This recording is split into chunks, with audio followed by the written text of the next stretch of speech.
Ibu Bapak, kali ini kita akan sama-sama cari tahu seperti apa seharusnya guru bersikap terhadap pihak-pihak yang terlibat dalam perundungan.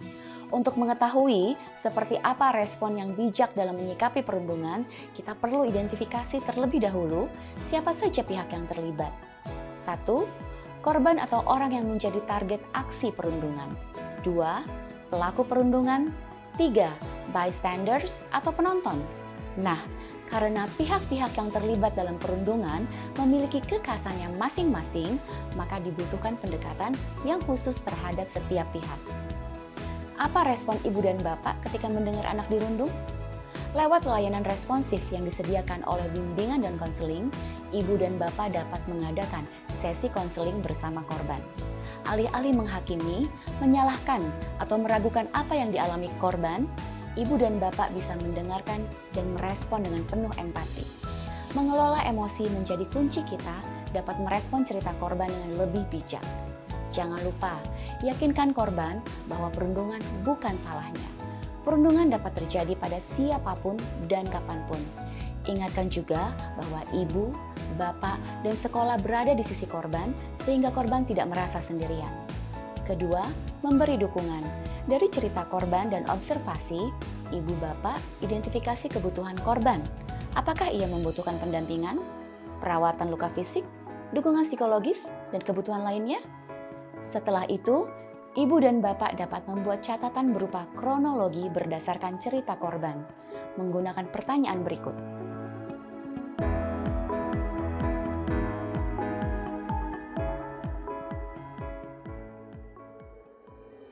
Kronologi ini bersifat rahasia. Jika dibutuhkan untuk diserahkan ke pihak lain untuk penanganan kasus, harus dilakukan berdasarkan persetujuan korban.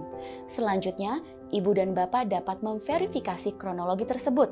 Lakukan klarifikasi kebenaran informasi. Jangan lupa juga untuk mendokumentasikan bukti kejadian atau kasus.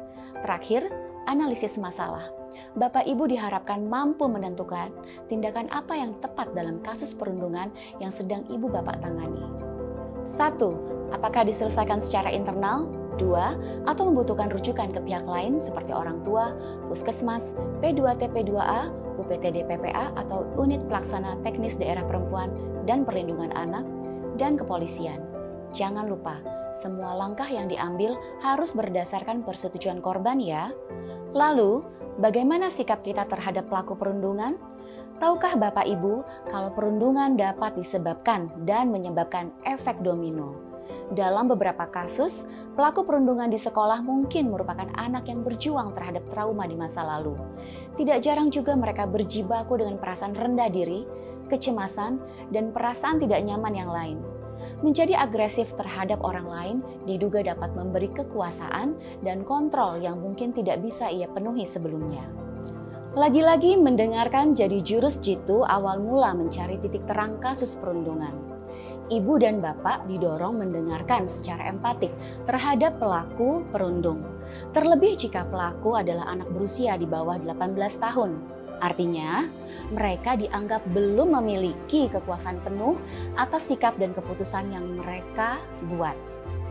Kelola emosi agar pelaku tidak takut untuk menceritakan apa yang ia lakukan saat kejadian perundungan ataupun hal-hal sebelum kejadian perundungan, termasuk tentang trauma mereka.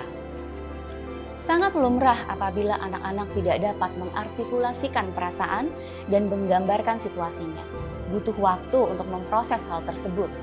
Bapak Ibu juga sangat diperkenankan untuk meminta bantuan tenaga ahli untuk berkomunikasi dengan pelaku.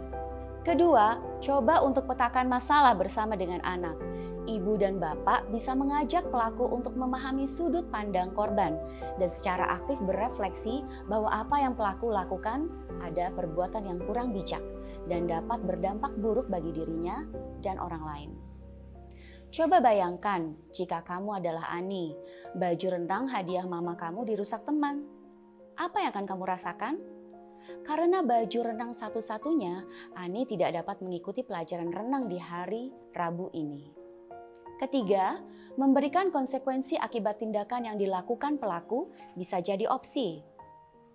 Agar lebih efektif, konsekuensi yang ditanggung pelaku harus sesuai dengan apa yang ia lakukan dan bersifat proporsional. Hal ini guna mencegah pelaku melakukan hal serupa di kemudian hari. Yang tidak kalah penting adalah ajarkan pelaku untuk berani meminta maaf dan melakukan rekonsiliasi. Permintaan maaf dapat dilakukan secara lisan, tulisan, dan diikuti dengan pertanggungjawaban.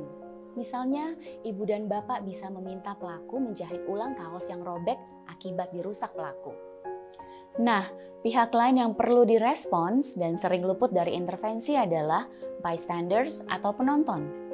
Bystander acap kali tidak mengambil sikap saat melihat perundungan karena perasaan takut, tidak memahami cara menolong korban, atau merasa ada orang lain yang lebih memiliki kuasa untuk menghentikan tindakan tersebut. Padahal, bystander sangat berpotensi menjadi sekutu yang dapat mencegah dan merespon perundungan. Lalu, bagaimana sikap kita terhadap bystander perundungan? Bystander biasanya menjadi pihak yang melaporkan kejadian ke guru. Maka hal yang pertama dilakukan adalah mengapresiasi laporannya. Ibu bapak juga dapat menanyakan kondisinya. Apakah ia mengalami trauma akibat perundungan yang ia saksikan? Selain itu, ibu bapak juga dapat menanyakan kesediaannya untuk menjelaskan detail kejadian dan bersama-sama mendampingi korban.